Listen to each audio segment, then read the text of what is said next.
সিফালে কিমান পালেগে তোৰ মোৰে সিফালে কিমান পালেগে আৰে তোৰ সিফালৰ কথা সুধিছো আকৌ মোৰ সিফালে মানে পৰিয়ালটোৰ কথা সুধিছ চাগে বুজি পাইছ সেইটো সেই পৰিয়ালৰ কথাকে সুধিছো মোৰ পৰিয়াল মই নাখাবি কালি আকৌ দেই নাখাও মই বৰ সাহসী ঘৰৰ সন্তান চেহেৰাই কয় বাৰু তোৰ সাহসী ঘৰৰ নকবনে বাৰু সেই সৰ্বমুঠ মোৰ ভাগৰ পৰিয়ালটো সৰ্বমুঠ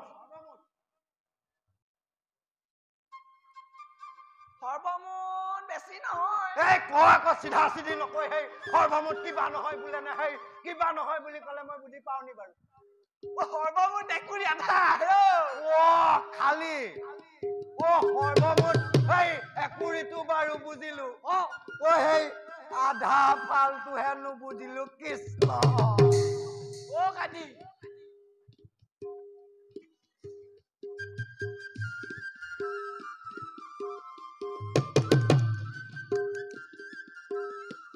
কি হলো কাটি কাটি উঠ কাটি কাটি কিবা বোলে নে সেই একুৰিটো বুজিলো পাছৰ ডোখৰ সেই আধাটো বোলে নে কিবা সেই কি কথা কলি তই আধাটো বুজি নাপালি নেপালো শুন মই কৈছো এনেকে বাৰু এইফালে এবাৰ সেইফালে এবাৰ এইফালে এবাৰ তেনেকে কলে কিবা বোলে নাহে বুজি পাও নি ভালকে ক আকৌ তই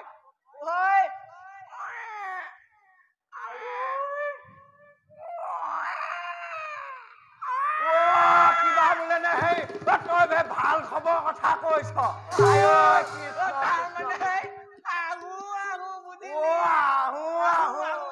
ৰাম ৰাম ৰাম ৰাম তইহে বলে পাইছ দেই মই হলে এইবোৰৰ পৰা সেই 7 ফুট মানতে আঁতৰতে থাকো মোৰ কথাটো তোৰ পৰিয়ালটোৰ কথাকে কচোন মোৰ পৰিয়াল গোটেইখন সেই নদন বদন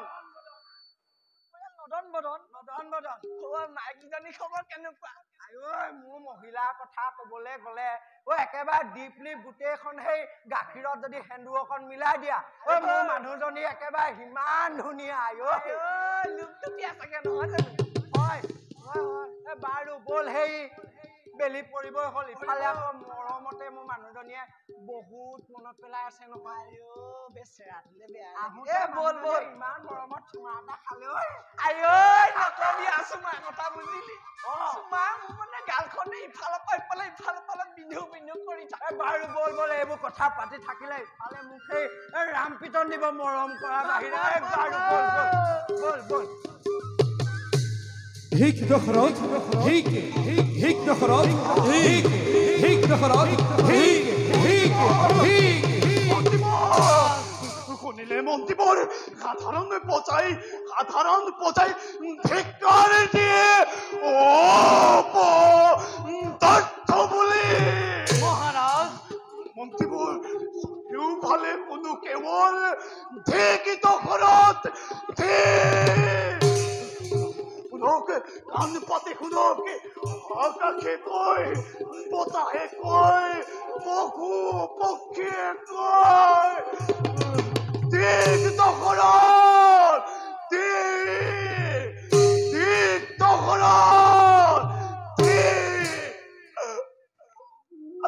মহারাজ ক্ষান্ত হওক মহারাজ ক্ষান্ত হওক এই আমাতো আপোনাৰ মনৰ ভ্ৰম সূৰ্য উদয়ৰ পৰা সূৰ্য অস্ত যোৱালৈ বিনা আহাৰে যাত্ৰাৰ বাবে হয়তো আপুনি শাৰীৰিক আৰু মানসিকভাৱে অস্থিৰ হৈ পৰিছে গতিকে মহাৰাজ বলক ঘূৰি যাওঁ ৰাজকাৰেঙে বিশ্ৰামে আনি দিব আপোনাক প্ৰাণ সজীৱতা বলক মহাৰাজ মন্ত্ৰীবৰ মহাৰাজ বিশ্ৰাম আৰু নাই মন্ত্ৰীবৰ মহাৰাজ আজি বিশ্ৰাম কৰিয়ে পুত্ৰ সদী প্ৰজাকনক ঠেলি পঠালো মই মৃত্যুৰ পথলৈ নাই মহাৰাজ এইবাৰ এইবাৰ সতৰ্ক মই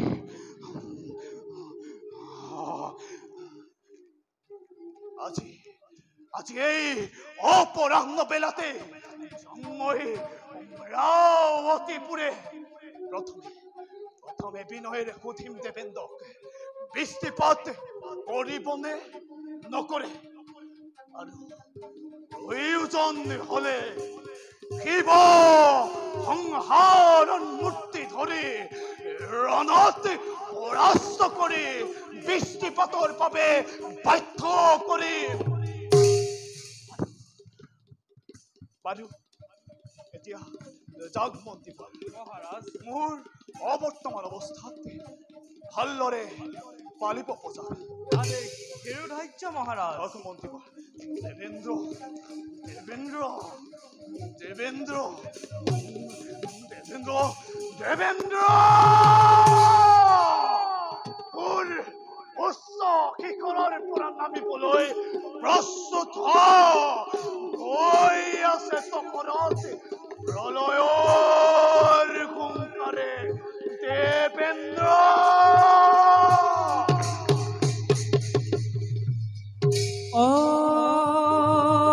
হৰি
ৰাম হৰি ৰাম হৰি বুড়ালি ৰন্তৰে ও নাৰী ৰন্তৰে ৰাম হৰি ৰাম হৰি বুড়ালি ৰন্তৰে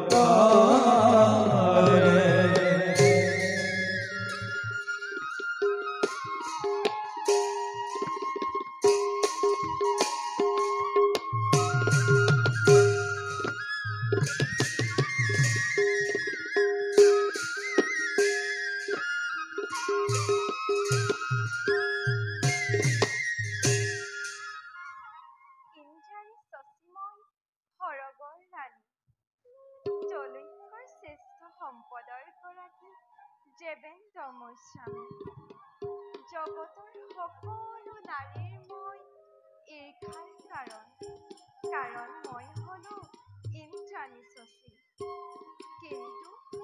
কিন্তু এটা কথা মই নুবুজো স্বামী ইমান ৰূপৱতী মই থাকোঁতে শশী কিয় বাৰু যায় স্বামী মোৰ অপেশ্বৰী গাত চাপি পুৰুষৰ নুবুজো মই অৱলা নাৰী যাওঁ এতিয়া স্বামী মোৰ আহি পাব ৰাজসভাৰ পৰা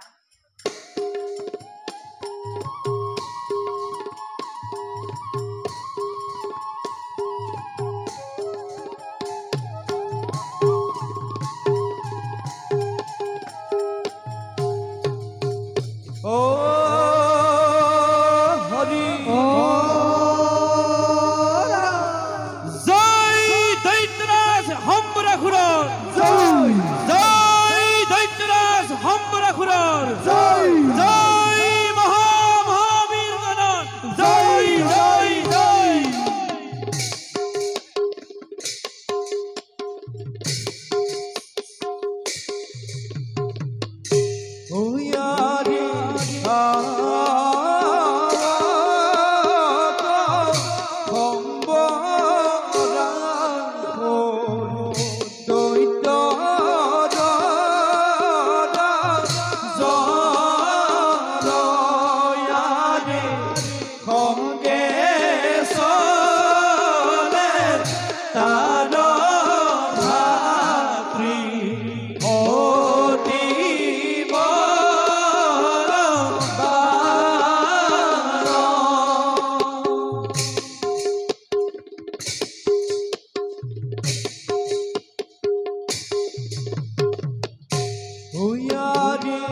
বেশিতে রাধে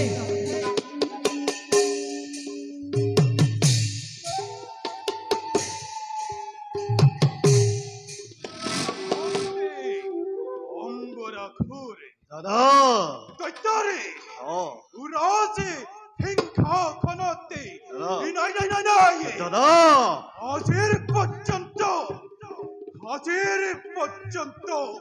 না পালু মই মনরে হাতে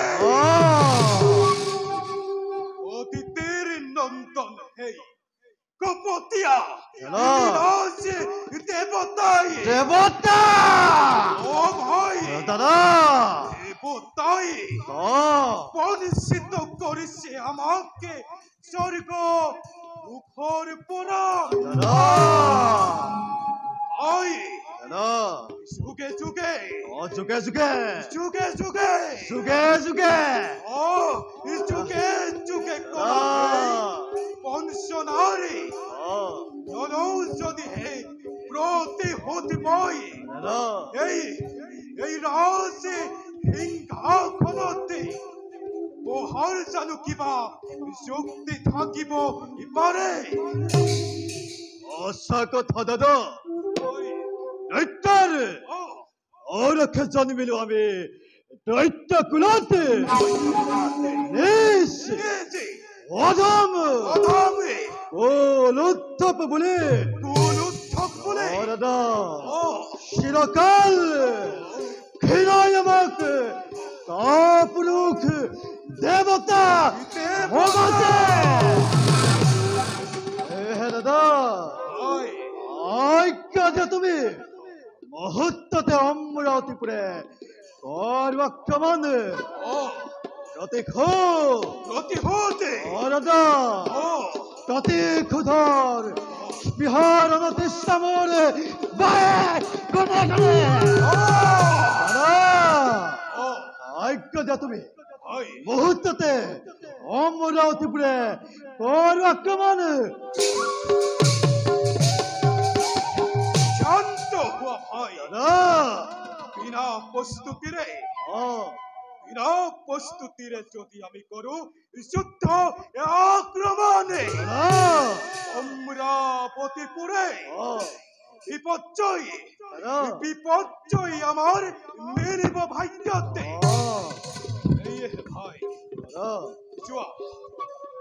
জুয়া মুরে প্রস্তুতি করে তুলা মোরে বিখালে বাহিনী ও বিখালে খবরের বাবে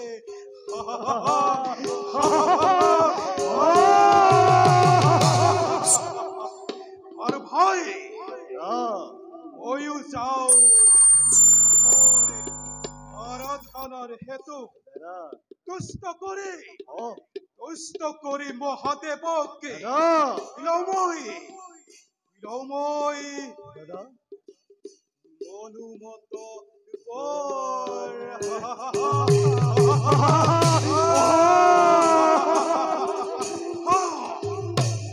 আর পাশতে সম্ভাল তোরে কি তোরে স্বর্গপুর রাখে দেবেন তাই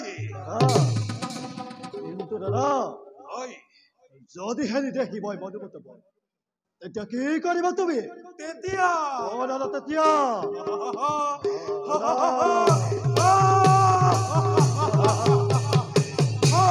দাদা তেতিয়া ও যত মানে আছে শিৱৰ ভক্ত তলৈকৰ ভিতৰে আৰু যত মানে আছে বিষ্ণু ভক্ত ব্ৰহ্মাণ্ডৰ ভিতৰে সকলোকে ধৰি আনি যজ্ঞৰ শক্তিত কৰিম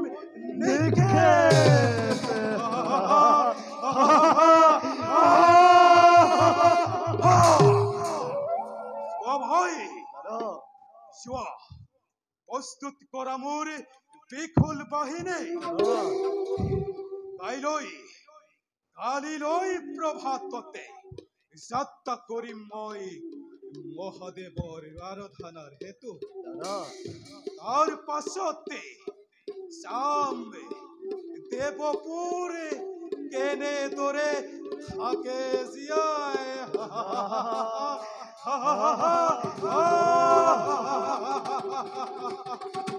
যোৱা ভাই ময়ো যাওঁ নিষ্কৰ্তব্যতে সমগ্ৰঘৰে হৰ হৰে মহাদেৱ মহাদেৱ হৰ হৰে মহাদেৱ মহাদেৱ হৰ হৰে মহাদেৱ মহাদেৱ মহাদেৱ মহাদেৱ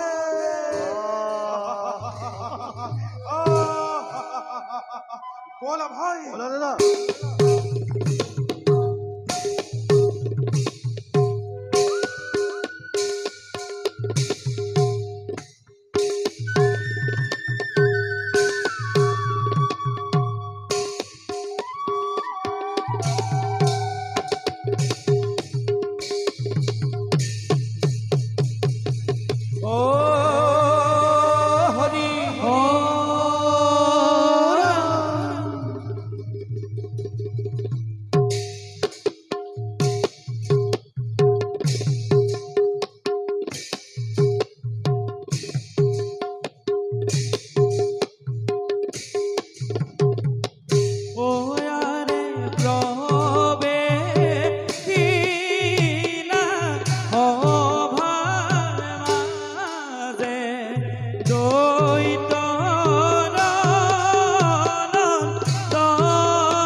প্ৰৱেশ কৰি স্বৰ্গপুৰে এনে উচ্চস্বৰে ভংগ কৰিছা দেৱতাৰ শান্তি আৰু দেৱৰাজৰ প্ৰমুখ্যত অহাৰ অনুমতি কোনে দিলে তোমাক আজি উচিত শাস্তি পাবি তই এই দিকপালৰ হাতত বেশ তেন্তে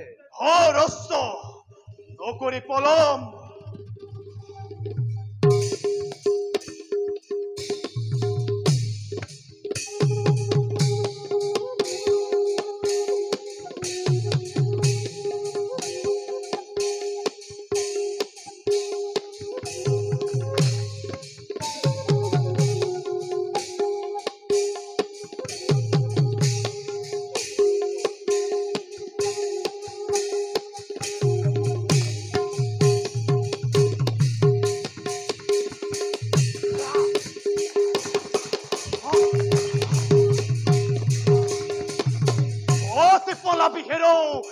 মূৰ্খ দেৱতা শব্দ ভেদি বন প্ৰহাৰ কৰি ধাৰাসাৰ কৰিম মই ভক্তভেদীবান এওঁই তেন্তে ৰাজা দখৰত। ক্ষান্ত হওক ৰাজা দখৰত। মই দিকপাল দেবেন্দ্ৰৰ সেৱক। উঠা দিকপাল, যোৱা কবাকৈ দেবেন্দ্ৰক ৰৈ আছে দখলত তেওঁৰ সাক্ষাতৰ বাবে। প্ৰলয়ৰ মূৰ্তিৰে আহিছে ৰাজা দখৰত। মুহূৰ্ততে চাৰখাল কৰি দিব পাৰে অমৰাৱতীপুৰ। অৱশ্যেই জনাম দেবেন্দ্ৰক আপোনাৰ আগমনৰ কথা। আপুনি যাওক, সৌৱা দেৱতাৰ অতিথিশালাত খন্তেক বিশ্ৰাম কৰকগৈ। বেছ, বিশ্ৰাম কৰিম মই, কিন্তু ক্ষণিকৰ বাবে চাবাজতে ধৈৰ্যচ্যুত নকৰে এই ৰজা দশৰথত। যোৱা যাওঁ মই দেবেন্দ্ৰৰ কাষে ৰজা দশৰথৰ আগমনৰ বাৰ্তা দিওঁগৈ। নহলে দশৰথ নামৰ এক পচন্দ ধুমুহাই ধূলিসাৎ কৰিব স্বৰ্গপুৰ। হৰি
ৰাজকাৰ্যত ব্যস্ত থাকি দেহবোৰ একেবাৰে অস্থিৰ কৰি তুলিছে।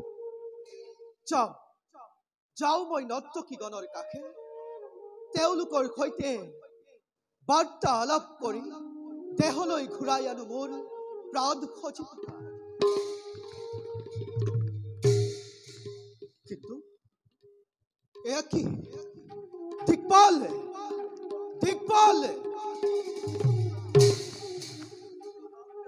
এয়া কি হৈছে দিকপাল?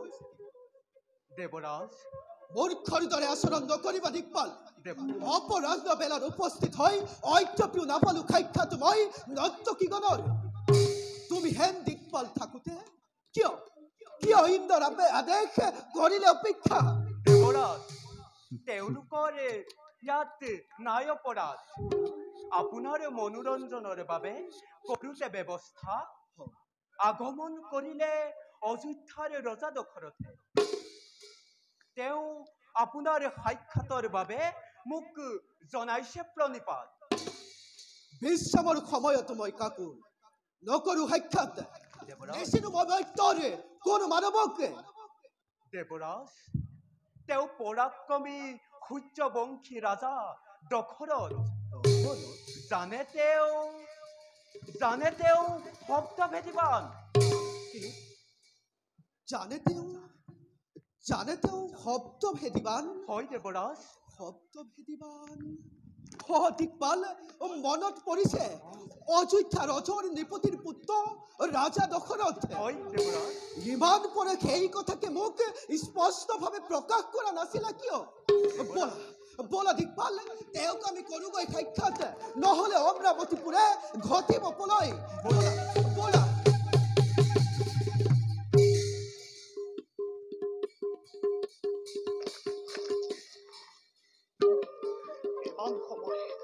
ইমান সময় অপেক্ষাৰ পিছত নাহিল দেবেন্দ্ৰ সাক্ষাতৰ বাবে। লাগে মোক সমস্যাৰ সমাধান, লাগে মোক সমস্যাৰ সমাধান। ৰাজন,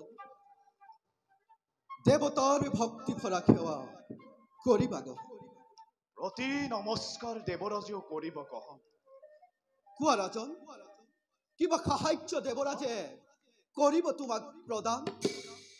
সাহায্য? সাহায্য দেৱতাৰ ওচৰত দশৰথৰ সাহায্যৰ কোনো নাই প্ৰয়োজন।